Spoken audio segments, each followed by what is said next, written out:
सबको नमस्ते और thank you again for joining me. एक छोटा सा मैंने मंत्र का पीस रखा हुआ था बाहर, वो पढ़ लेता हूँ पहले, फिर अपनी बात शुरू करते हैं। ये अथर्ववेद का मंत्र है जिसको कि योग दर्शन ने भी यूज किया हुआ है अपने लिए। मंत्र कहता है, आपने सब ने सुना हुआ होगा, अष्ट चक्र नव द्वारा देवानाम पुरोयोधया पुरयोधया। अथर्ववेद के 10 to 31 का मंत्र है ये कहता है ये शरीर 8 चक्रों वाला है, 9 द्वार हैं इसके, देवपुरी है और अयोध्या है। तो 8 चक्र तो हम सब जानते हैं, जिसको हम लोग योग दर्शन में कहा करते हैं मूलाधार, स्वाधिष्ठान वगैरह सब चक्र जो शरीर में होते हैं। चक्रों का मतलब होता है एनर्जी पॉइंट्स, वो वाले एनर्जी पॉइंट्स जो कि इंपॉर्टेंट होते हैं। और फिर एनर्जी पॉइंट से हमारे को अंदर एनर्जी जनरेट होती है, अलग अलग टाइप की energies, different shades and different types of energy. 9 द्वार हम सबको पता है, 2 नाक के नासिकाएं, 2 कान के छेद, मुंह का छेद वगैरह वगैरह, इनको द्वार कहा गया, दरवाजा कहा गया। देवपुरी, स्वाभाविक है कि देवपुरी में देव रहते हैं, तो हमारा मन भी देव है, हमारी आत्मा भी देव है, हमारे अंदर जो आंखें हैं, देखने की शक्ति है, वो भी देव है, दिव्य है, ये सब कुछ दिव्य है। तो हम इसको देवपुरी कहते हैं। अब जब, क्योंकि हमें पता है कि देव मन भी देव है, तो मानव जीवन में जो भी शुभ और अशुभ उपलब्धियां होती हैं, उनमें मन की भूमिका अति महत्वपूर्ण होती है। पाप और पुण्य का विचार मन में ही सबसे पहले उदय होता है। सबसे पहले मन होता है जिसके अंदर पुण्य की भी और पाप की भी कामना उत्पन्न होती है, और हम इसको कहते हैं कि ये देवीय मन है और इसमें दिव्य शक्ति है या दिव्य ताकत है। तो ये मन जो है ना, यही उस शक्ति को यूज करता है। मन का उदय कामनाओं से होता है, पाप का उदय कामनाओं से होता है। पाप जो होता है, पाप और पुण्य, शुभ और अशुभ, दोनों चीजें मन में होती हैं, मन में ही उदय होती हैं, इनकी जगह मन ही है। और पाप का उदय कामनाओं से होता है। तो जब कामनाएं बढ़ती हैं इंसान की, तो उसका पाप बढ़ता है, उसमें पाप का उदय होता है। इंद्रियां, मन, बुद्धि, इन कामनाओं के निवास स्थान बन जाते हैं। जो हमारी कामनाएं होती हैं, इनका जो स्टेशन है, निवास स्थान है, वो इंद्रियां भी हैं, मन भी है और बुद्धि भी।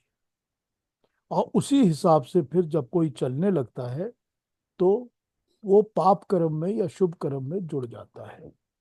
भगवान कृष्ण कहते हैं कि इंद्रियां ही इन सब के संयम करने का तरीका है, कि जब संयम करते हो तो इंद्रियां ही इन सब को रोक के रखती हैं, दबा के रखती हैं। तो जब पाप का, सबसे पहले पाप का जब आक्रमण होता है, तो सबसे पहले मन जो होता है वही उस अधिकार को खोकर उसकी शरण में, पाप की शरण में चला जाता है। अब जब हम मन की बात कर रहे हैं और मन के कंट्रोल की बात कर रहे हैं और मन पर अधिकार की बात कर रहे हैं, तो हम देखते हैं कि अब भगवान कृष्ण ने जब इस 11th चैप्टर के 32 श्लोक से अपनी बात कहनी शुरू कर दी है, तो वो अपनी बात में क्या कह रहे हैं, जो हमने पिछली बार पढ़ा था, वो हमने क्या पढ़ा था और क्या सुना था 32 में।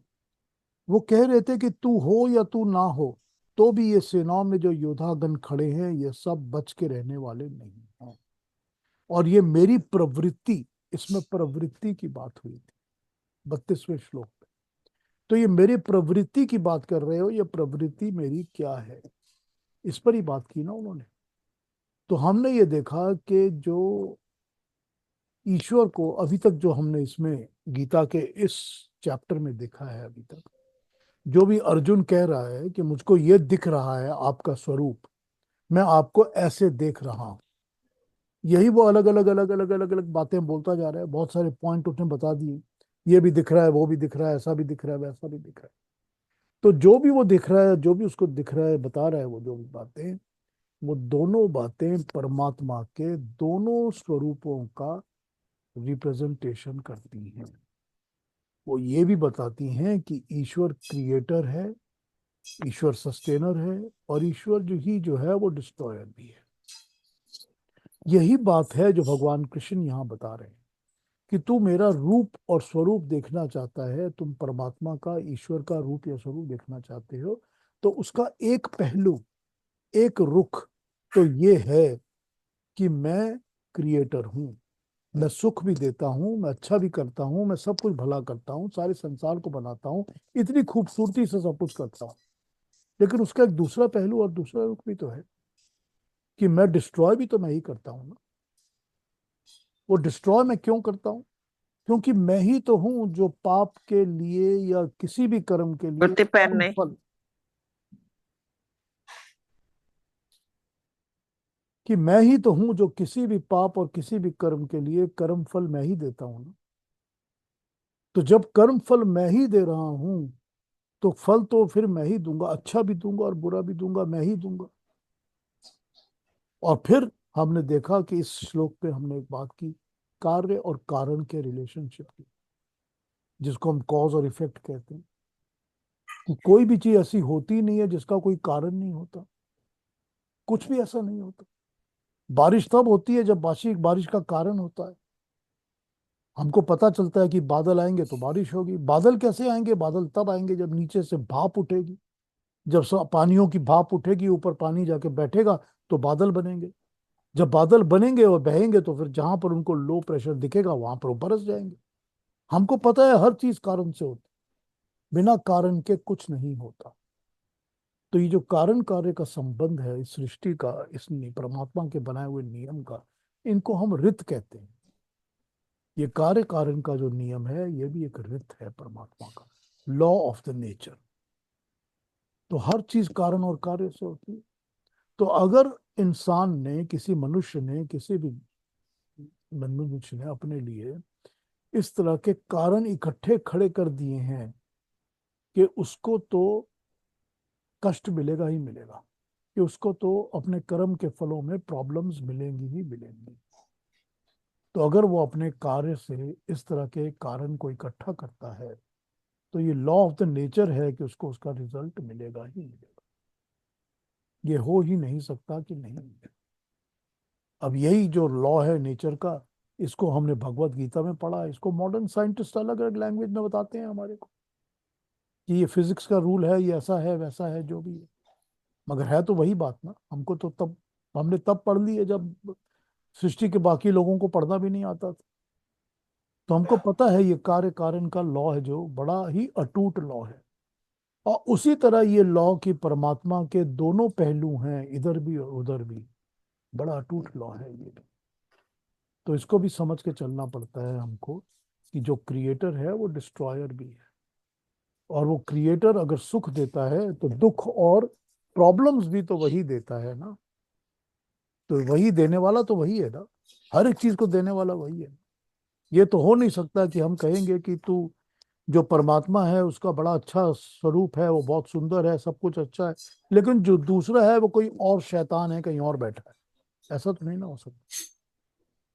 इसका तो कोई लॉजिक नहीं है, बनता नहीं लॉजिक कोई। क्योंकि इवेंचुअली तो हम अपने दिल से ही, अपने मन से ही सब कुछ क्रिएट कर रहे हैं। तो ये जो बातें हैं यही अर्जुन को दिख रही हैं। अर्जुन को उसके परमात्मा के दोनों रूप और स्वरूप दिख रहे हैं। कभी उसको अच्छा वाला रूप दिख रहा है, कभी उसको बुरा वाला दिख रहा है, कभी उसको क्रिएशन वाला दिख रहा है, कभी डिस्ट्रक्शन वाला दिख रहा है। कि ये जितने भी यहाँ पर लोग खड़े हैं इस भूमि में, जो तेरे को इतने अच्छे लगते हैं, प्यारे हैं, चाहे वो भीष्म पितामह हैं, चाहे द्रोणाचार्य हैं, चाहे कोई भी है, कर्ण है, जो भी है, इनको बनाया और क्रिएट किया भी मैंने है, तो इनका विनाश भी तो मैं ही करूंगा ना। इनको जन्म मैंने दिया है तो मृत्यु भी तो इनको मेरे ही हाथ से मिलेगी। तो जब ये दिख जा रहा है उसको, तो यही वो परमात्मा को बता रहा है। और इसी को देख के अर्जुन को डर भी लग रहा है। और उसको समझ में आ रही है बात कि जितने यहाँ पर योद्धा खड़े हैं ये सब मरने वाले तो हैं ही। क्योंकि कल की बात जो होने वाली है, जो होती है, वो हमको आपको समझ में आए या ना आए, उस परमात्मा को तो पता है। उसको तो पता ही है ना। वो तो एक choice of choice of action हमारे सामने रख देता है। वो तो ये कहता है कि देखिए, ऐसे ऐसे कर्म करो, ये कर्म करो, तो अच्छे कर्म करो तो अच्छे फल मिलेंगे। वो तो यही कहता है ना, वो ये करता भी यही है। मगर हम अगर कर्म खराब करेंगे तो हमको फिर अच्छे फल कैसे मिले? तो भगवान कृष्ण ने दुर्योधन के दरबार में जाकर भी तो कहा था ना कि संधि कर लो, कि युद्ध मत करो। तो युद्ध मत किया होता तो ये सब मौत के द्वार के, मौत के मुंह में नहीं खड़े होते ना। तो पता चलता है कि नहीं, इसमें भगवान ने जो कहा है उसके अलावा भी तो है ना, कि मौत के मुंह में इतने लोग नहीं खड़े होंगे, इनकी मृत्यु ना होती तय उस समय। वो तो अपने कर्म है ना, अपने ही कर्म से तो वो मृत्यु बन रही है ना इन सब की। ये समझा रहे हैं भगवान कृष्ण इसमें।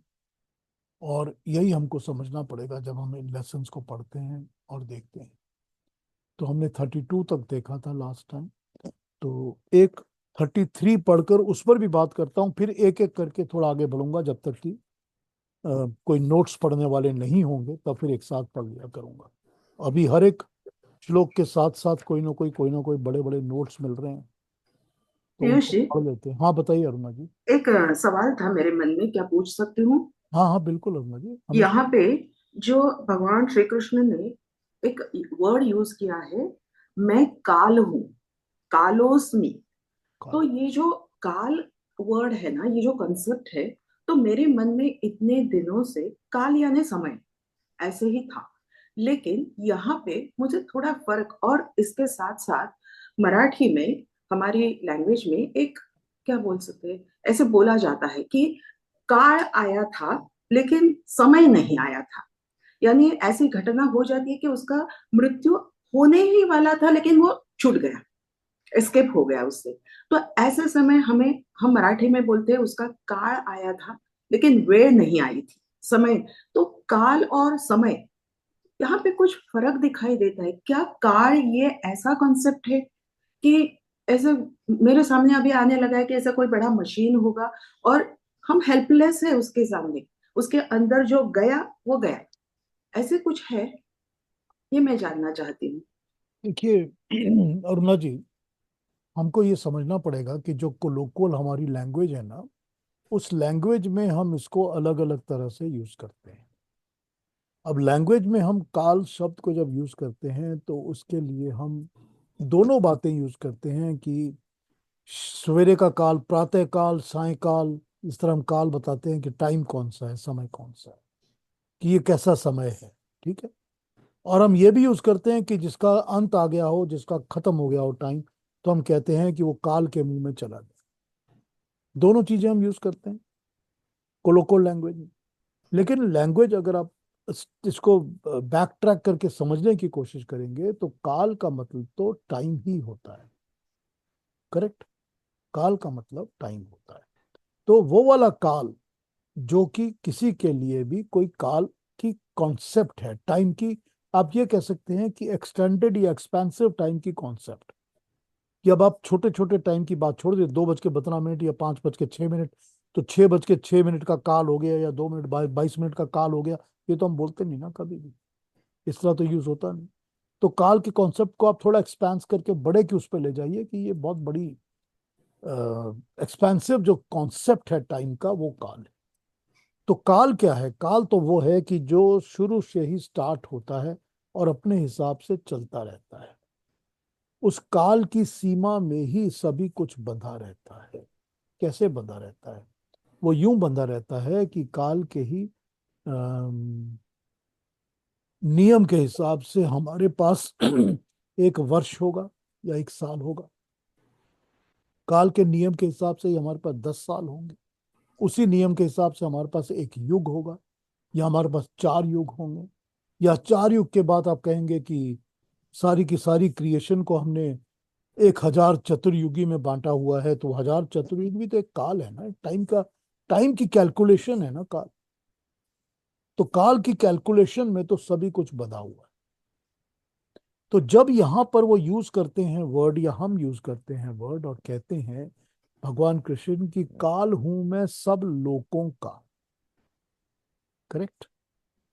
तो जब यहां पर भगवान कृष्ण कह रहे हैं कि सब लोकों का मैं काल हूं, तो वहां ये समझ लेना चाहिए कि मतलब जितने भी लोक बने हुए हैं, पृथ्वी लोक, सूर्य लोक, चंद्र लोक, जितने भी लोक आप समझते हैं बने हुए हैं, उन सब लोकों का मैं ही हूं जो टाइम के नियम में इनको बांधता हूं।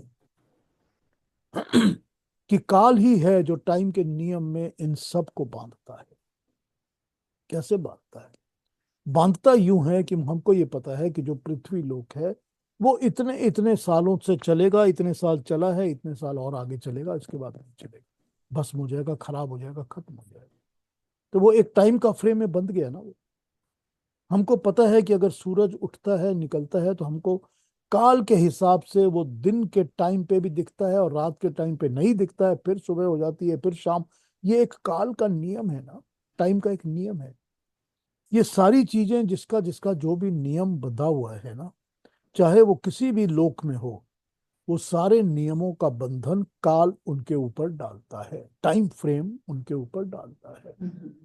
तो उसी तरह हम ये कहते हैं कि जब किसी का टाइम पूरा हो जाता है, तो हम कहते हैं कि इसका काल आ गया, या इसको काल ने इसको अपने अंदर समा लिया, खत्म कर लिया, काल ने इसको ग्रहण कर लिया, ओके। निगल गया इसको काल। हम इस कॉन्सेप्ट को इस तरह यूज करते हैं।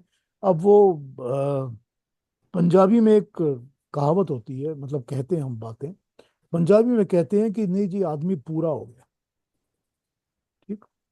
एक लैंग्वेज का वो है तरीका बोलने का, हम कहते हैं आदमी पूरा हो गया। पूरा हो गया मतलब, भाई आदमी तो पूरा हमेशा ही होता है, लेकिन पूरा हो गया का मतलब है उसकी डेथ हो गई कंप्लीट। तो कंप्लीट हो गया मतलब उसका वक्त पूरा हो गया, उसका टाइम पूरा हो गया, उसकी जिंदगी का जो टाइम था वो पूरा हो गया।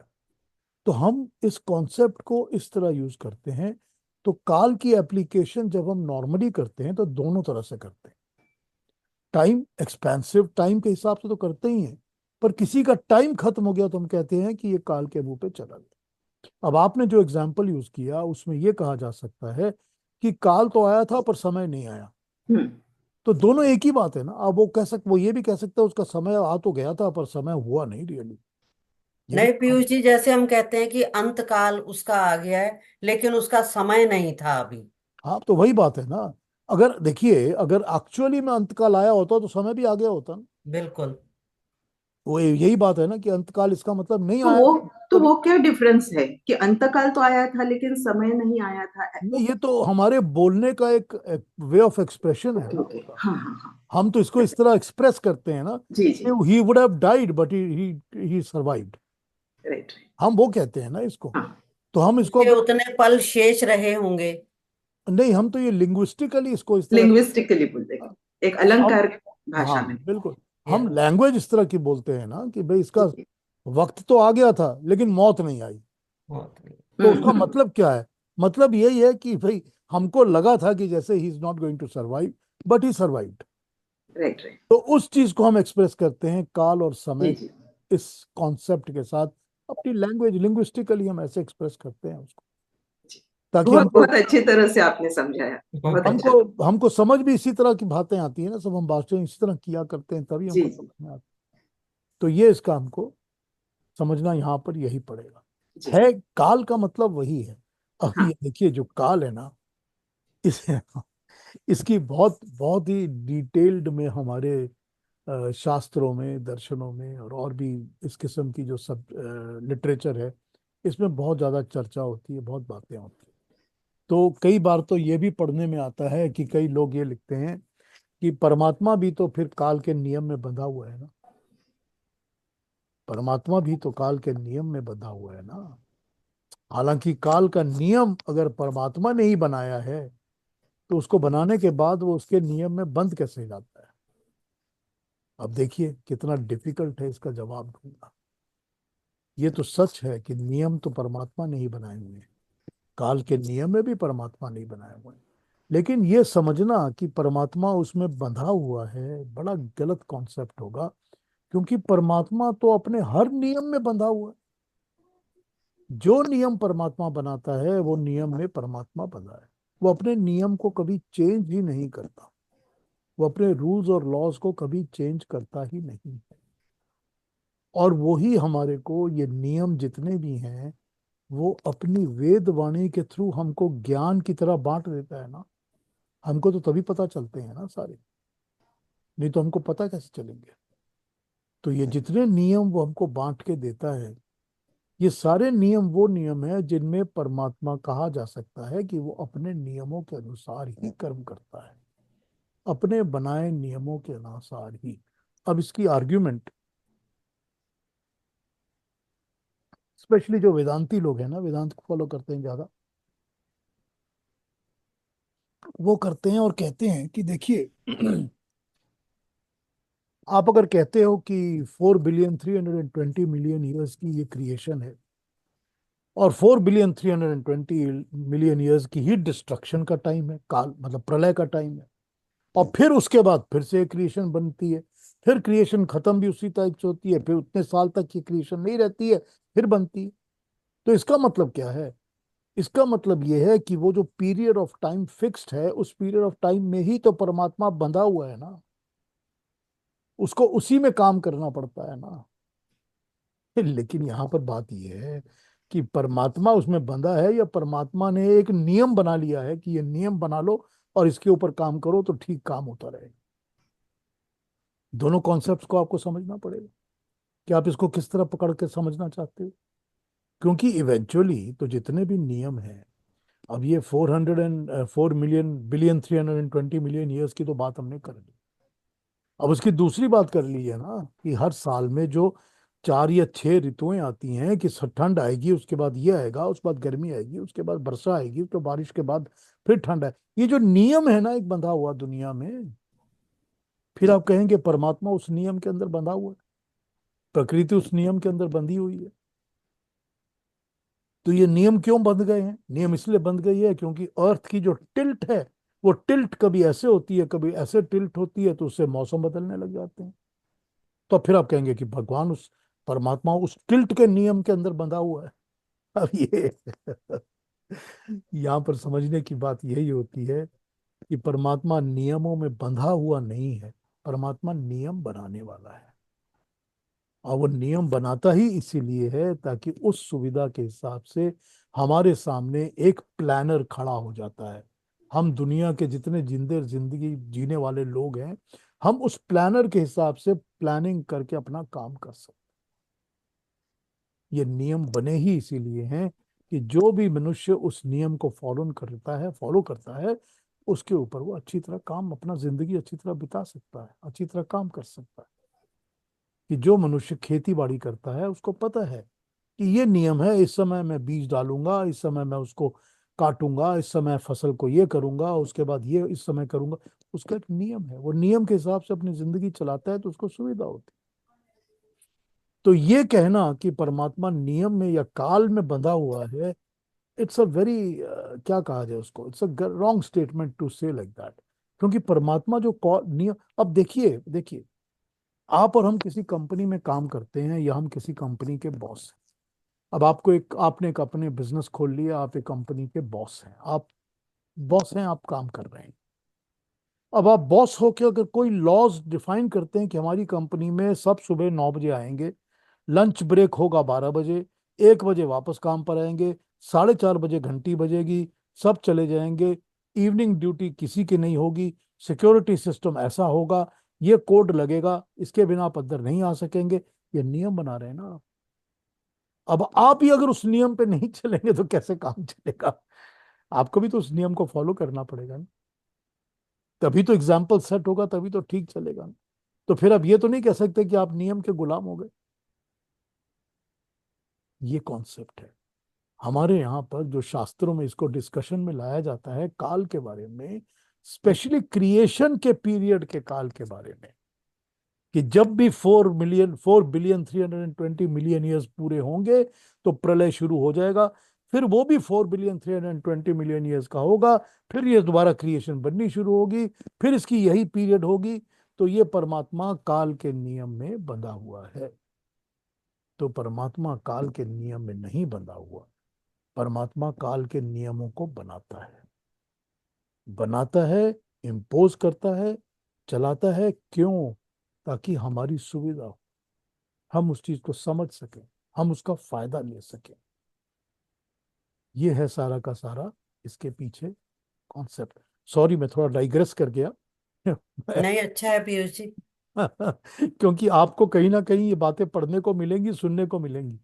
बिल्कुल बिल्कुल। लोग ऐसी बातें करते हैं। तो जब अब लोग ऐसी बातें करें तो आपको पता होना चाहिए कि what is it that we need to understand when we are thinking about और we are listening about these things, कि लोग ऐसा क्यों बोल। ठीक। कि नियंता जो होता है ना, जो नियमों को बनाता है, हाँ, उसको नहीं। नियम फॉलो करना पड़ता है। वो खुद भी नियमों को फॉलो करता है, तभी वो नियंता होता है। वो नियम तोड़ नहीं सकता, खुद नियम नहीं तोड़ सकता। तो यही होती है सारी की सारी यहाँ पर समझने की बात। ठीक है। ठीक है। चलिए, कोई और कोई बात करेंगे? कोई कुछ कहना है किसी को? अरुणा जी के सवाल से हमारा डबल फायदा हो जाता है। अरुणा जी सवाल ही इतने अच्छे पूछती हैं भाई। हाँ बिल्कुल। उनका तरीका बहुत अच्छा। नो बहुत डाउट। बहुत इन डेप्थ पूछती है उस। बिल्कुल बिल्कुल। कई बार मुझे भी पक्का नहीं रहता कि मैंने समझाया भी है कि मैं नहीं समझा सका, नहीं मगर नहीं नहीं, आप बहुत अच्छे से बहुत समझाते हैं। अच्छा।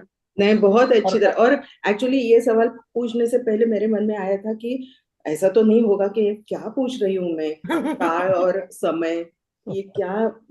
जेन्युइन डाउट तो था, लेकिन क्या पूछना सही रहेगा। लेकिन आपने इतनी अच्छी तरह से उसको बताया, बहुत ही अच्छा लगा। नहीं अरुणा जी, कभी ये डाउट अपने मन में मत रखिए। हमेशा जो भी दिल में आया पूछ लिया करिए। कभी भी किसी को भी दिल में जो बात आए पूछ लेनी चाहिए। कोई डाउट रखना ही नहीं चाहिए। कोई डाउट नहीं रखना चाहिए। आइए हम 33 पे आ जाते हैं। आप हमको 33 पढ़ के सुना दीजिए, फिर उस पर चर्चा करता हूं, फिर आगे चलते जी।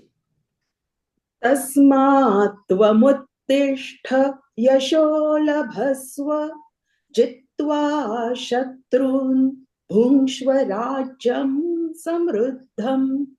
मयैवैते निहताः पूर्वमेव, निमित्तमात्रं भव सव्यसाचिन्। हैं। अब यहाँ पर वो सव्यसाची कहते हैं अर्जुन को। अर्जुन का नाम सव्यसाची यूज हुआ है। ये श्लोक हमको कहता है इसीलिए तो उठ के खड़ा हो जा, यश का लाभ ले ले, शत्रुओं को जीत कर समृद्धि पूर्ण राज्य का उपभोग कर। ये सब तो मेरे द्वारा ही मारे जा चुके हैं। हे अर्जुन, तू तो केवल निमित्त रूप बन रहा है। लभस्य, लाभ प्राप्त कर तू। जीत, शत्रुओं को जीत कर तू लाभ प्राप्त कर।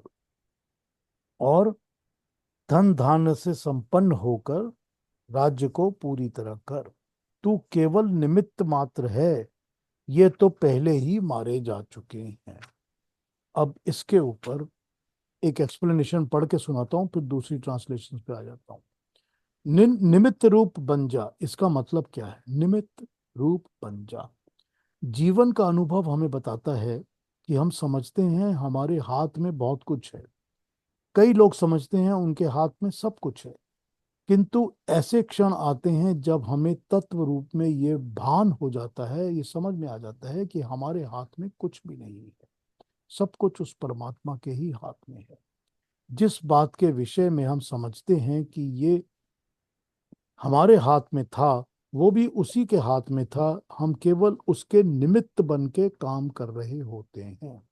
उसके निमित्त करते हुए समझ ये रहे होते हैं कि हम अपने निमित्त अपने आप ही कर रहे हैं। तो निमित्त का मतलब हो गया वाया मीडिया, या वो हमसे काम करवा रहा होता है। हम जरिया बन जाते हैं। तो यहाँ पर निमित्त का मतलब जरिया है। दृष्टि, गीता की दृष्टिकोण ये कहती है कि विश्व का नियमन, इसका संचालन एक महान शक्ति द्वारा हो रहा है। विश्व की गति, इसकी दिशा का निर्धारण उसी शक्ति के हाथ में है। जिस दिशा, जिस लक्ष्य की तरफ यह विश्व गतिमान हो रहा है, उस दिशा को, उस लक्ष्य को भी वही जानता है। इसीलिए हमारा काम सिर्फ अपने को अपने प्रति समर्पित कर देना है, अपनी इच्छा को नहीं है। हमको अपने को उसके प्रति समर्पित करना है, अपनी ही इच्छा के प्रति नहीं करना है। उसकी इच्छा को पूर्ण करना, उसके हाथों में अपने आप को सौंप देना, उसका निमित्त बन जाना, यही हमारा कर्म है, यही हमारा करणीय कर्म है, हमें यही करना चाहिए। हम अपनी ही इच्छा का सब कुछ पूरा नहीं करते, हमको पता भी है कि हम नहीं कर सकते। हमको चाहिए कि हम अपने आप को परमात्मा के हाथों में सौंप दें। गीता का सिद्धांत सिद्धांत दैवीय पूर्व निर्णय वाला है, यानी कि डिवाइन प्री डिटर्मिनेशन, ये सिद्धांत है। मतलब जो डिटरमाइंड प्री डिटरमाइंड है वो डिवाइन के द्वारा प्री डिटरमाइंड है। विश्व की घटनाओं का निर्णय उसने करना है। उसके निर्णय में मुझे अपने निर्णय को बीच में डालकर गड़बड़ाने का अधिकार नहीं है। जो हो रहा है वही वही भवती भवती व्यता है, मतलब वही होने वाला है। परंतु इस भवित व्यता का रुख विकास की ओर है, ऊपर की ओर है, प्रकाश की ओर है। अगर आज विकास के स्थान में ह्रास दिखता है, ऊपर जाने की जगह नीचे की गति दिखती है, प्रकाश की जगह अंधेरा दिखता है, तो ये विनाश आगामी निर्माण के लिए, यह अधोगति आगामी ऊर्ध्व गति की तैयारी के लिए है। यह अंधकार आगामी प्रकट होने वाले अधिक प्रकाश के लिए है। इसी सिद्धांत को हृदयंगम करके हमें अपनी इच्छा को उसकी इच्छा के सामने मिटा देना पड़ता है। अपने कर्मों को उसी को सौंप देना पड़ता है, उसका निमित्त मात्र बनकर हाथ पांव को चलाना हिलाना पड़ता है। ये यहाँ पर बता रहे हैं, मैं आता हूँ दूसरी ट्रांसलेशंस पर भी। ये यहाँ पर ये समझा रहे हैं कि जो यहाँ निमित्त मात्र कहा गया है ना गीता के श्लोक में, कि तू अपने को सिर्फ निमित्त मात्र समझ।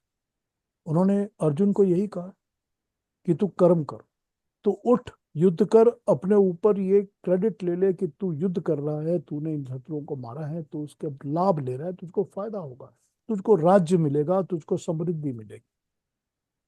और तू अपने को ये मत समझ के तू कुछ कर रहा है, क्योंकि करना तो सारा मैंने किया ही हुआ है पहले, तू तो निमित्त मात्र है। तो यहाँ निमित्त मात्र का अर्थ समझाते वक्त इन्होंने ये नोट्स हमको समझाए हैं कि निमित्त मात्र वही है जो कि कॉज का एक जरिया बन जाता है, जिसके थ्रू परमात्मा काम करता है।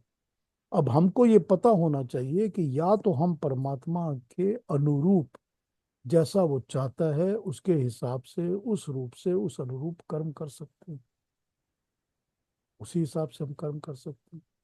और या हम उसके विपरीत कर्म करते हैं तो क्या होता है, विपरीत कर्म करते हैं तो हमको उन कर्मों के लिए कष्ट मिलता है, दंड मिलता है, सजा मिलती है, अगर हम उल्टा काम करते हैं तो यहाँ पर निमित्त मात्र से यही समझाया गया है कि इवेंचुअली तो हमारे हाथ में कुछ होता ही नहीं है। होता तो वही है जो वो चाहता है। हम तो जरिया बन सकते हैं, वाया मीडिया बन सकते हैं बीच में, या हम खड़पड़ खड़पड़ खिटपिट करते रह सकते हैं सारी जिंदगी,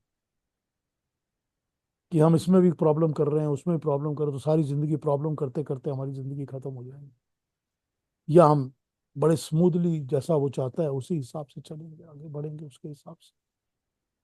तो यहाँ पर ये निमित्त मात्र का ये एक्सप्लेनेशन दिया गया है कि वो परमात्मा जो है वो हमारे थ्रू ही कर्म करता है, का अपनी मर्जी को हम मनुष्यों के थ्रू ही एक्सप्रेस करता है। तो तुझको अर्जुन, तुझको मैंने यहाँ खड़ा करके ये समझा रहा है कि तू तो एक निमित्त मात्र है। यू आर ओनली अ जरिया, अ वाया मीडिया। कर्म तो वो कर रहा है, परमात्मा ने जो करना है वो करना ही है। तो तू बन जा इसका कॉज और अपना अपने लिए अच्छा नाम कमा, तेरे को अच्छा नाम मिलेगा इसके लिए, तू बन जा इसका कॉज। अब यहाँ पर आप निमित्त मात्र और कॉज की बात सोचेंगी तो आप सोचेंगे कि इवेंचुअली तो जो युद्ध हो रहा है उस युद्ध का निमित्त मात्र तो कौरव भी है, कौरव भी है ना निमित्त मात्र, कि वो भी तो अब इवेंचुअली इवेंचुअली अकेला अर्जुन या अकेले पांडव अगर सामने कोई सेना ना खड़ी हो तो युद्ध किसके साथ करेंगे? उनको भी तो कोई युद्ध करने को चाहिए ना, सामने भी तो कोई चाहिए ना। तो जो मरने के लिए तैयार सामने खड़े हैं, कटने को खड़े हैं, वो भी तो निमित्त मात्र बन रहे हैं। लेकिन उन निमित्त मात्रों को कोई सुयश, अच्छा नाम, अच्छी कीर्ति नहीं मिलेगी। उनको अच्छा नाम नहीं मिलेगा। मरेंगे लेकिन नाम नहीं मिलेगा। बदनामी मिलेगी, बुरा नाम मिलेगा, यश भी नहीं मिलेगा, समृद्धि भी नहीं मिलेगी। क्यों? क्योंकि वो परमात्मा की इच्छा के अनुसार निमित्त नहीं बने हैं। वो खिटपिट करने वाले हैं, जो बाधा डालते रहते हैं हर चीज में। वो उसके अनुरूप नहीं चल रहे, जैसा परमात्मा ने कहा है उस तरीके से, उस हिसाब से वो काम नहीं कर रहे। वो गड़बड़ कर रहे हैं हर चीज के अंदर। उनमें सब में अपनी मैं लगी रहती है। वो मैं को ही देख रहे हैं, उसको नहीं देख रहे कि उस ईश्वर की क्या मर्जी है, इसको नहीं देख रहे। वो मेरी मर्जी ही है, चल यही देख रहे हैं। तो यहाँ पर निमित्त मात्र का एक मतलब तो पद समझ में आ जाता है, लेकिन उसके साथ साथ भगवान कह रहे हैं कि तू यश प्राप्त कर, कृति प्राप्त कर, समृद्धि प्राप्त कर। तो वो कैसे होगा? वो निमित्त बन के होगा, जब हम पूरी तरह से उसकी बात सुन के ही चले, तब। ये हमको यहाँ पर 32 में, 33 में भगवान ने समझाया है। इसकी मैं दूसरी ट्रांसलेशंस भी पढ़ लेता हूँ, फिर नहीं आगे। पीयूष जी, इसमें जो है इसने अर्जुन को कहा है कि वो तो पहले से ही अधमरे हैं, उनको तुम क्यों मारोगे? उसको तो पहले ही मर चुके हैं, तो इसका क्या मतलब है? वो इसका पहले मतलब, मरे, किसने मारा उनको? नहीं नहीं, मारा किसी ने नहीं है, उन्होंने अपने कर्मों से अपने आप को मरवा लिया है। वो अच्छा। अपने कर्मों को ही ऐसा कर चुके हैं कि उनका आगे कोई फ्यूचर ही नहीं है। भाई, जब मैंने डाका डाला, खून किया और खून करके आ गया, तो मैंने कर्म तो ऐसे कर ही दिए हैं कि मेरा कोई फ्यूचर नहीं है। ओके। फ्यूचर तो इनका वैसे ही नहीं है, ये मरे हुए हैं ऑलरेडी। इनको तो मरना ही है, क्योंकि इनका कोई फ्यूचर नहीं। तो क्योंकि फ्यूचर नहीं है, इसीलिए कि इनके कर्म ही ऐसे हैं कि इनका फ्यूचर कुछ नहीं। तो तो यहाँ, अपने अंदर तो उनको भी ग्लानि हो ही रही होगी, जैसे भीष्म पिता थे, द्रोणाचार्य थे, कि हम जिसको शिक्षा दिए, जिसको बड़ा किया, उसी के साथ लड़ाई करने को तैयार खड़े हैं। उनके अब ये अंदर भी तो ग्लानि रही होगी। अब ये ग्लानि हो रही है या वो मजबूरी से कर रहे हैं, ये बोलना कहना बड़ा कठिन है यहाँ पर। क्योंकि इवेंचुअली तो ये सब मजबूरी से ही कर रहे हैं काम। भीष्म हम्म। पितामह ने तो कहा है ना कि मैं तो इसका नौकर हूँ, धन का नौकर हूँ। तो अगर मैं धन का नौकर हूं, तो इसका मतलब कुछ ना कुछ तो कॉम्प्रोमाइज कर दिया ना मैंने। हम्म। अपने प्रिंसिपल्स को, अपने मॉरल्स को तो मैंने कॉम्प्रोमाइज किया ही है ना। तो जब किया ही है, तो उसकी ग्लानी हो रही होती अगर, तो सब तो इधर से उठ के उधर चले गए होते कि मैंने इस साइड से नहीं लड़ना।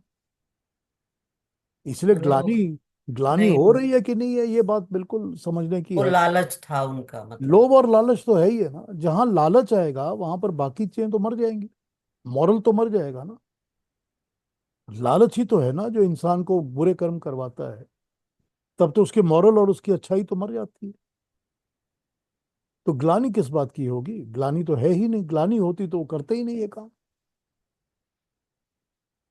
ठीक है ना? ठीक, थैंक यू। आइए इसकी बाकी ट्रांसलेशंस पढ़ देता हूँ, फिर आगे बढ़ता हूँ इसके ऊपर। ये नंबर 33 था। पीयूष जी, हाँ जी, हाँ जी। उनको ये द्रोणाचार्य और इनको मालूम ही था कैसे पांडव जीत ही जाएंगे? हाँ, उनको पहले ही पता था। वो तो पहले ही बोल रहे थे। पता था भीष्म ना? भीष्म तो कहते ही थे कि हम लोग हार जाएंगे। उनको तो पता ही था, द्रोण को भी पता था, भीष्म को भी पता था। ये तो दुर्योधन को भी मालूम था कि वो तो मरेगा ही। दुर्योधन को नहीं पता था। दुर्योधन को लगता था कि मैं तो जीतूंगा ही जीतूंगा, क्योंकि मैं हमेशा जीतता आया हूँ। मैं हमेशा हम्म। कोई ना कोई छल कपट करके जीत जाता हूँ। तो अब मैं हम्म। इस बार भी जीत ही जाऊंगा। हम्म। आइए इसकी दूसरी ट्रांसलेशन पढ़ लेते हैं। ये यहाँ पर कह रहे हैं, therefore do you do arise and win glory, conquering the force, enjoying the affluent kingdom. These warriors stand already slain by me, Arjun. Be you only an instrument. तो यहां पर इन्होंने निमित्त को, जरिए को इंस्ट्रूमेंट वर्ड के लिए यूज किया है, से यूज किया है इसका। That means you are an instrument to my desires, what I want you to do.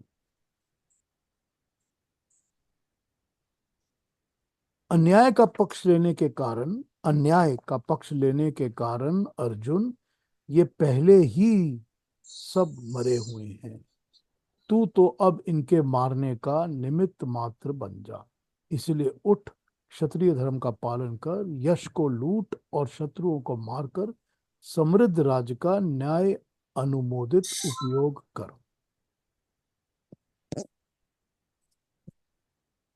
अन्याय का पक्ष लेने के कारण ये पहले ही मरे हुए हैं। तो वही बात जो अभी इन्होंने पूछी कि उनके मन में ग्लानि थी कि नहीं थी, लेकिन अन्याय का पक्ष लेने के कारण ये पहले ही सब मरे हुए हैं।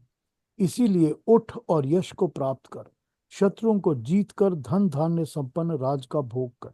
ये सब पहले ही से मेरे परमात्मा के द्वारा मारे जा चुके हैं। हे सब्यसाची, तू तो केवल निमित्त मात्र बनकर अपना कर्म कर। ठीक है, सब ट्रांसलेशंस पढ़ ली, समझ आ गई बात? जी, जी। क्या मैं ये कह सकता हूँ कि भाई द्रोणाचार्य, भीष्म पितामह आपने कहा पहले मरे हुए हैं, इसका मतलब ये है कि उनकी आत्मा मरी हुई है, शरीर है, उनको पता था कि वो गलत कर रहे हैं। नहीं, इसका मतलब ये भी हो सकता है ना। अब जैसे दुर्योधन को ले लीजिए, तो उसकी तो आत्मा मरी हुई थी नहीं, उसको पता ही था मैं गलत कर रहा हूँ, उसको कोई प्रॉब्लम ही नहीं थी गलत करने में। तो ये आत्मा मरी हुई नहीं है। इसका मतलब ये है, यहाँ पर मरे हुए हैं का मतलब है कि for for the sake of time, अभी हमने काल की बात की, for the sake of time and for the sake of creator, भगवान, ईश्वर, परमात्मा, ये लोग दे इट इज इमटेरियल। ये और 10 दिन जीते हैं कि 25 दिन जीते हैं कि और 200 दिन जीते हैं, उसका कोई फर्क नहीं पड़ने वाला। परमात्मा के ख्याल में, नजर में, डिजाइन में, इन हिज डिजाइन, उन्होंने जो सोचा हुआ है, उन्होंने जो करना है इनको लेकर, उस डिजाइन में तो ये है कि ये पहले ही खत्म हो चुके, ये पहले ही मर चुके हैं। उसकी प्लानिंग के हिसाब से तो ये पहले ही मर चुके हैं। मरना तो सभी ने है, मरना तो अर्जुन ने भी है, मरना तो भगवान कृष्ण ने भी था, मरना तो सबने है। लेकिन यहाँ पर कॉन्सेप्ट ये है कि ये इस युद्ध के पेरिफेरी में, इस युद्ध के पूरी कॉन्सेप्ट में, इस जो लड़ाई हो रही है, वॉर जो है, इसमें तो ये समझ लो कि तुम पहले ही मरे हो। तो तू मार या ना मार, ये तो मरने ही वाले हैं। अब ये एक चीज आर्ग्यू की जा सकती है कि अगर अर्जुन यहाँ पर कह देता कि ठीक है, मैं निमित्त मात्र नहीं बनता, मैंने नहीं मारना किसी को, तो क्या भगवान कृष्ण किसी दूसरे निमित्त को ढूंढते, या किसी दूसरे निमित्त को कहते कि चल तू, अब तू, भगवान अर्जुन तो चला गया यहाँ से, किसी और को तैयार कर लो। ये तो सोचने की बात है कि हम सोच सकते हैं ऐसा हो सकता है, ऐसा नहीं हो सकता। लेकिन इवेंचुअली तो हमको ये समझना पड़ता है कि यहाँ पर जो हमारे आपके लिए लेसन्स हैं, वो लेसन्स सिर्फ यही होते हैं कि हमको ये समझना पड़ता है कि जो परमात्मा के बनाए नियम हैं, उसकी जो बनाए सिस्टम है, हम सब उस सिस्टम के निमित्त मात्र हैं। हम सब उस सिस्टम के जरिया हैं। हमको उसके काम के हिसाब से ही अपने काम को, अपनी जिंदगी को चलाना है। तो यहाँ लेसन तो यही सिखाया जा रहा है ना, हमको यही समझाया जा रहा है। तो मरे हुए का मतलब ये नहीं है कि वो आत्मा मर चुकी उनकी, या उनका मॉरल मर गए। मरे हुए का मतलब ये है कि उनके कॉन्सेप्ट में इस युद्ध के लिए 16 दिन तक आपने लड़ाई लड़नी है, 16 दिन आपका युद्ध चलेगा। लेकिन 16 दिन का टाइम पीरियड उस क्रिएटर परमात्मा के सारे सिस्टम के अंदर, वो 16 दिन क्या है, एक ड्रॉप भी नहीं है ना। तो वो 16 दिन के बाद का क्या होने वाला है, ये तो उस परमात्मा को पता है ना, कि ऐसा ही यही होने वाला है। तो यहाँ पर ये कॉन्सेप्ट वो जो है ना, ये है, इंस्टेड ऑफ दिस कि उनकी आत्मा मरी हुई है। उनकी आत्मा में आप कह सकते हैं कि गुण जो हैं, अच्छे गुण जो हैं, वो मर चुके हैं, ये कहा जा सकता है। उन्होंने अपने आप ही अपनी आत्मा को कॉम्प्रोमाइज करके रखा हुआ है, क्योंकि उनको कोई इंटरेस्ट ही नहीं है कि अच्छा कर्म करें या अपने आप को दूसरी तरफ लगाएं। तो गुणों की तरफ से, क्वालिटीज की तरफ से, अच्छाई की तरफ से वो आत्मा मर चुकी है, ये कहा जा सकता है। ठीक है ना? Thank you. पीयूष जी, हाँ जी। मेरे मन में एक ऐसे आइडिया आ गई क्या मैं सही सोच रही हूँ? जैसे कि देखिए, अगर किसी बच्चे ने गलत आंसर दिया, जैसे 2+2 4 है, लेकिन उसने 2+2 5 लिख के रखा है अपनी मर्जी से, फ्री विल है उसका, उसने परीक्षा में 2+2 5 लिखे। अब मैं वो आज करेक्ट करूँ, मैं टीचर हूँ, तो आज करेक्ट करो या 2 साल बाद करेक्ट करो, वो तो गलत ही हो गया है। या मैं करेक्ट करूँ या और कोई दूसरी टीचर करेक्ट करती है, वो भी उसे गलत ही देने वाली है। तो क्या ऐसा ही है कि हम जिंदगी में डिसीजंस लेते हैं फ्री विल से? अगर वो गलत तरीके से गलत डिसीजन है, तो उसका फल हमें तो मिलने वाला ही है। अभी निमित्त कौन बनेगा? वो तो काबिल, अर्जुन काबिल था पहले से ही, भगवान श्री कृष्ण को मालूम था, तो थ्रू अर्जुन उस वो निमित्त मात्र बन गया। उसी तरह से एक टीचर जब काबिल होती है उस पोस्ट के लिए, तो वो ही, ऐसे तो कोई भी नहीं करेक्ट कर सकता ना वो पेपर, लेकिन आंसर, नतीजा वो ही आने वाला है। क्या मैं सही सोच रही हूँ? देखिए, इसमें अरुणा जी ऐसा समझ लीजिए कि निमित्त मात्र टीचर है, ठीक है। अगर टीचर निमित्त मात्र है, अब उस टीचर का नाम अरुणा है या इंदिरा है, it doesn't make a difference. Right. तो टीचर ही है जो निमित्त मात्र है। दूसरी बात इसमें समझने वाली ये है कि जिस 2+2 5 को आपने आज करेक्ट नहीं किया, उसका फल तो उसको मिलेगा। फल मिलेगा कि उसको फेल हो जाएगा वो, ये फल तो उसको मिलेगा ही मिलेगा। लेकिन अगर आपने उसको आज करेक्ट नहीं किया और 2 साल बाद करेक्ट किया, तो क्या होगा कि वो जो 2+2 5 है, वो दृढ़ होके अंदर बैठ जाएगा। बैठ जाएगा। वो उस गलती को वो 2 सालों रिपीटिंग। तक रोज करेगा। हम्म। ठीक। तो परमात्मा को ये तो पता है कि मैंने इसके अवगुणों का, अब वो जो यूज किया जाता है ना एग्जाम्पल, कि शिशुपाल के तो 100 पाप माफ थे ना। तो वही इसमें यूज किया जाता है ना, कि परमात्मा ने भी तो एक कॉज का टाइम दिया हुआ है ना, कि यहाँ तक तो ठीक है, इसके बाद इसकी लाइन खींच दी जाएगी। वो परमात्मा ही है जो इस सब को करने वाला है। तो यहाँ तो जो टीचर है वो तो परमात्मा है, जी। और परमात्मा ने तो उसका कर्म फल देना ही है। अब कर्म फल वो आज देगा या और 2 साल तक जुड़ जाएंगे, बहुत बड़े बन जाएंगे, तब कर्म फल देगा, ये हमको पता नहीं ना। लेकिन कर्म फल तो परमात्मा ने देना है ना। तो यहाँ पर मतलब ये कहना कि 2 साल बाद कोई दूसरा doesn't make a difference, it's all the same. Hmm. ठीक है। जी, तो धन्यवाद। कोई डाउट है अभी? चलिए फिर अगले श्लोक पे आ जाते हैं। अरे 10 ही मिनट बाकी हैं, कर लें अगला श्लोक। जी, करेंगे। चलिए 35 पर आ जाते हैं आज। नहीं, 34। 34 द्रोण बाकी भगवान, भीष्म। भगवान की बातें हाँ समाप्त। हाँ हाँ, द्रोणम भीष्म। तो द्रोणै च भीष्मै च जयद्रथै च कर्णन् तथान्यानपि योधवीरान् मया हतांस्त्वय जहिमा व्यथिष्ठा युध्यस्व जेता सिरणे सपत्नान्। Thank you. श्लोक कह रहा है, द्रोण भीष्म जयद्रथ कर्ण तथा ऐसे ही अन्यान्य वीर योद्धा जो मेरे द्वारा पहले ही मार डाले गए हैं, उन मरे हुओं को तू मार डाल, घबरा मत, युद्ध कर, तू युद्ध में शत्रुओं को जीतेगा। द्रोण भीष्म जयद्रथ कर्ण और ऐसे ही बहुत सारे और योद्धा सैनिक जो मेरे सामने खड़े हुए हैं, जो मेरे द्वारा हतान मारे गए हैं, तू युद्ध कर। तू, अब इसमें यहाँ पर बता रहे हैं, इसका नोट पढ़ लेता हूँ, कि विश्व रूप दर्शन का उल्लेख करते हुए गीता में भगवान ने 2 पहलुओं के दर्शन कराए हैं। एक पहलू तो है काल रूप। जब जब सृष्टि में अधर्म का बोझ बढ़ता जाता है, अव्यवस्था फैल जाती है, पुराना प्राणहीन और निर्जीव हो जाता है, तब भगवान काल रूप होकर निर्दयता से सब कुछ मलियामेट कर देते हैं। इसी काल रूप के अर्जुन ने दर्शन किए हैं। परंतु भगवान के इस विकराल रूप के पीछे उसका सौम्य रूप भी छिपा हुआ है। भगवान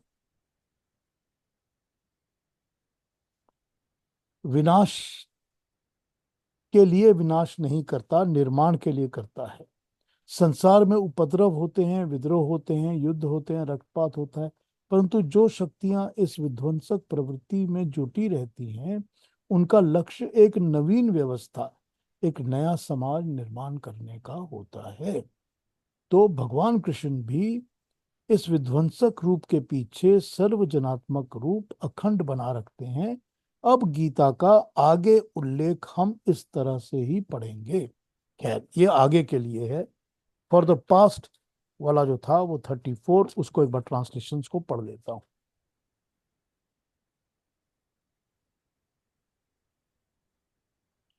Do kill Drona, Bhishma, Jayadratha, and Karna and other brave warriors who already stand killed by me. Fear not.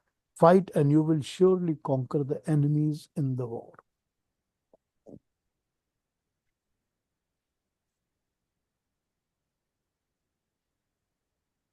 प्रभु कहते हैं कि भीष्म द्रोण तुम्हारे पूजनीय होंगे, मेरे तो अन्याय का पक्ष लेने के कारण दंडनीय है और मैंने इन्हें प्राण दंड दे दिया है।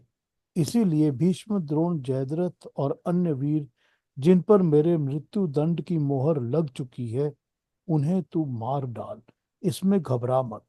निश्चय जान, आज नहीं तो कल सही, परंतु युद्ध में शत्रुओं को जीतेगा, इसीलिए उठकर युद्ध कर। देखिए कितना सिंपल तरीके से बताया गया है कि ये भीष्म द्रोण तेरे लिए पूजनीय होंगे, मगर मैंने तो उनको दंड दे ही दिया है। मेरे लिए तो वो मर गए हैं या मारना ही है मैंने। तो यही कहा था ना अभी कि मरे हुए का क्या मतलब है, उसका मतलब यही है। द्रोणाचार्य, भीष्म, जयद्रथ, कर्ण तथा अन्य बहुतों से पहले ही मेरे द्वारा मारे गए शूरवीर योद्धाओं को तू रण में मार और भय मत कर। तू निस्संदेह युद्ध में वैरियों से जीतेगा, इसीलिए तू युद्ध कर। अब इसके बाद अगला संजय का कहना है और फिर अर्जुन बोलेगा, तो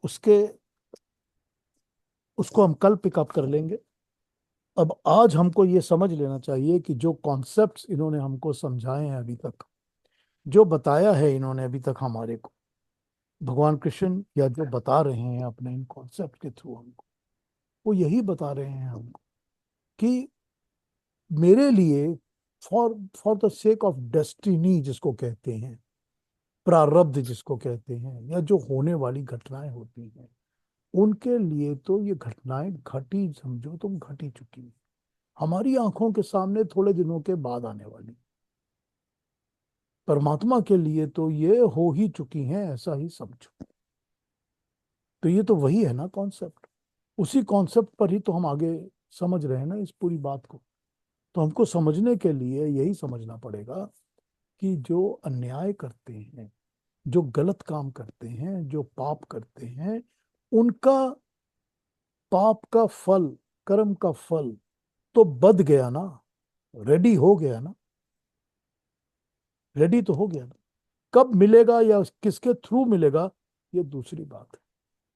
अब वो जज बैठा होगा कुर्सी पर और जज ठोक के कहेगा कि इसको मौत की सजा दी जाती है या फांसी की सजा दी जाती है, या वो 4 साल तक केस चलेगा उसके बाद बोलेगा, ये सब तो बाद की बातें हैं ना। पर जो उसने गलत काम किया है उसका कर्म फल तो बंध गया ना उसके लिए। जब वो कर्म करता है तो कर्म फल तो उसी समय उसके लिए निर्धारित हो जाता है, तय हो जाता है कि इस कॉज का ये इफेक्ट होगा ही होगा। जो कारण है उसका ये कार्य, और जो कार्य है उसका ये कॉज, ये होना ही जरूरी है। तू तो निमित्त मात्र है। तो जज जो बैठा है कुर्सी के ऊपर, वो तो एक निमित्त है ना, एक वाया मीडिया जरिया है ना, लॉ अपना फोर्स बताने के लिए। तू तो you he is not God ना, वो परमात्मा तो नहीं है। लेकिन जब उसने कर्म किया उसका कर्म फल तो तभी तय हो गया ना। तो यही वो बोल रहे हैं कि ये जो तेरे लिए पूजनीय लोग हैं ना, जिनको तू बहुत अच्छा समझ रहा है, जिनको तू कहता है कि ये मेरे बहुत प्यारे हैं, मैं इनको बहुत प्रेम करता हूँ, श्रद्धा करता हूँ, मेरे पूज्य हैं, तेरे लिए पूज्य हैं। मेरे लिए तो जिस दिन इन्होंने गलत काम किया था उसी दिन ये इस कर्म के फल के लिए तैयार हो गए थे। इसीलिए तू सिर्फ एक निमित्त है, तो निमित्त बन। तो एक कॉज है तो कॉज है, जरिया है, जरिया बन। यही यहाँ पर भगवान कृष्ण समझा रहे हैं अर्जुन को। हाँ जी, कुछ पूछना कहना हो तो पूछ लीजिए, बताइए। पीयूष जी, ये जो है है, कृष्ण को हम भगवान मानते हैं, लेकिन वो इसमें जैसे हमने पढ़ा है, सुना है कि वो योगेश्वर कृष्ण थे। तो फिर हम ये भी कहते हैं कि वो नारायण के अवतार थे। नहीं, अब ये आपने दूसरी तरफ बात को फेर दिया। हम भगवान किसी को भी कहते हैं सिर्फ श्रद्धा और भक्ति के कारण। भक्ति और इज्जत के कारण। जी। ठीक है। हम जब भी बड़ों में बात करते हैं या किसी सीनियर से बात करते हैं तो बात करते हुए तो कहो भगवान क्या हाल है आपका, हम्म। अब कह देते हैं ना ऐसा। ठीक ना। तो हमारा ये मतलब नहीं होता कि हम सिर्फ यही समझें कि भगवान का मतलब वो परमात्मा या ईश्वर ही है। हम इज्जत उतनी ही देते हैं जितनी हम परमात्मा को इज्जत देते हैं, इसीलिए हम उनको भगवान कहते हैं। तो भगवान कृष्ण क्योंकि बहुत ही इज्जत के काबिल थे, तो हम उनको इज्जत से भगवान कृष्ण कहते हैं तो योगेश्वर कृष्ण ही। लेकिन उसके बाद ये अवतार वाली बात जहां हम करते हैं, वहां तो हमको पता चलना चाहिए कि वो खुद ही कहते हैं कि अवतार क्या होता है, कैसे होता है, कि मैं परमात्मा नहीं हूँ, खुद कहते हैं। हाँ। तो अवतार वाली बात हमने पहले भी कभी की हुई है, मैं फिर कभी कर दूंगा आपके सामने। अवतरित कैसे होते हैं, क्या अवतार होता है, बता दूंगा आपको। ठीक है। और कोई बात किसी ने कहनी है, कुछ कुछ पूछना है, कहना हो आज की टॉक के बारे में या आज की जो हमने समझा उसके बारे में? हाँ जी, कोई क्लोजिंग थॉट्स हैं अरुणा जी, बताइए। कई क्वेश्चन सॉल्व हो जाते हैं। नहीं, अभी क्वेश्चंस नहीं रहे। बहुत ही अच्छा लगा, आज बहुत अच्छा डिस्कशन हो गया। आपने बहुत अच्छी तरह से डाउट सॉल्व किए, हमेशा ही करते हैं, बहुत अच्छा लगता है। Thank you Aruna ji, thank you. आज मैं इसको पोस्ट करके आपको व्हाट्सएप पे नहीं भेजूंगा क्योंकि मेरा व्हाट्सएप नहीं है। चलिए। तो इसको मैं यूट्यूब पे तो पोस्ट कर ही दूंगा और मेरे फेसबुक पे भी पोस्ट हो जाएगा। तो उस पे आप देख लीजिएगा, और अगर रिकॉर्डिंग चाहिए होगी तो मेरे को जब व्हाट्सएप मिल जाएंगे तो मैं कोशिश करूंगा फिर से भेजना। ठीक है। चलिए पीयूष जी, तो आपकी भी प्रॉब्लम जल्दी से सॉल्व हो जाए। हाँ, उम्मीद है हो जाएगी आज। बिना पैसे खर्च किए। हाँ, पैसे पता नहीं कितने खर्च होंगे, क्या होंगे, कुछ तो होंगे ही होंगे। एनीवे, एनीवे, जो कल हम इसको फिर आगे कैरी ऑन करेंगे। कल संजय का एक उवाच है, उसके बाद फिर अर्जुन के बातें शुरू हो जाएंगी। उन पर हम फिर कल बात करेंगे और कल उस पर चर्चा करेंगे। तो अपना अपना ध्यान रखिए कल तक, और कल सुबह मिलते हैं। दशहरे की, विजयदशमी की सबको बहुत बहुत बहुत शुभकामनाएं। शुभकामनाएं। बहुत बहुत शुभकामनाएं। बहुत बहुत प्रसन्न रहिए, खुश रहिए, स्वस्थ रहिए। नमस्ते। नमस्ते नमस्ते। सबको, सबको नमस्कार। सबको। नमस्ते। नमस्ते। नमस्ते।